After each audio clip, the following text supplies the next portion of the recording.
Hello, my name is Terri Gilfillan. I am the current board chair of the Gun Violence Prevention Center of Utah. We are an affiliate of States United to Prevent Gun Violence.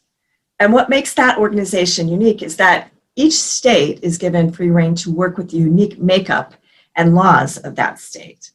And we think that's particularly important here in Utah because we have a lot of citizens who are gun owners and cherish a family tradition of hunting. It's important to note that we're not an anti-gun organization. We are an anti-gun violence organization, and that's an important distinction. I think all of us can agree that gun violence is on the rise. What does that look like here in the state of Utah? Well, more guns have given rise to more suicides by gun in our state, especially among young people and those who live in rural areas. It's important to understand that means matter.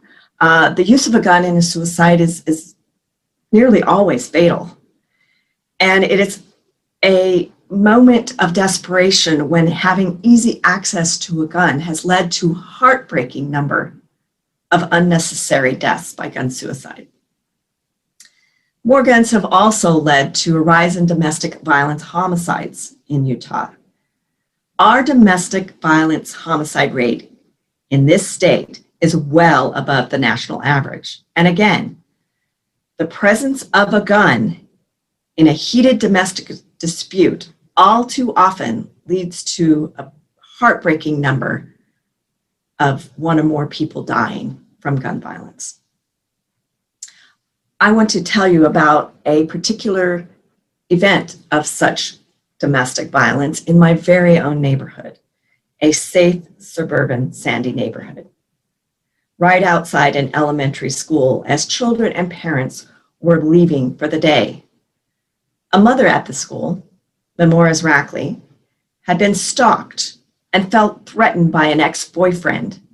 She reported this to 2 different police departments because she knew he had a firearm and she feared for her life.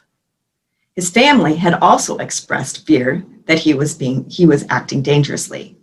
Sadly, there is and was no provision in Utah that allows that police department to take the firearms away from this dangerous person. So on this fateful afternoon, as Miss Rackley was leaving the elementary school, the ex-boyfriend shot and killed her and her 6-year-old son. Her 11-year-old son and another child were shot, but they survived. The ex-boyfriend then turned the gun on himself and died. Had there been a Utah law for extreme risk protective orders in place, Miss Rackley, her child, and even the desperate ex-boyfriend would have likely still be alive. An entire elementary school and community would not have been traumatized. Extreme risk protective orders are the kinds of good gun laws that the Gun Violence Prevention Center tries to enact.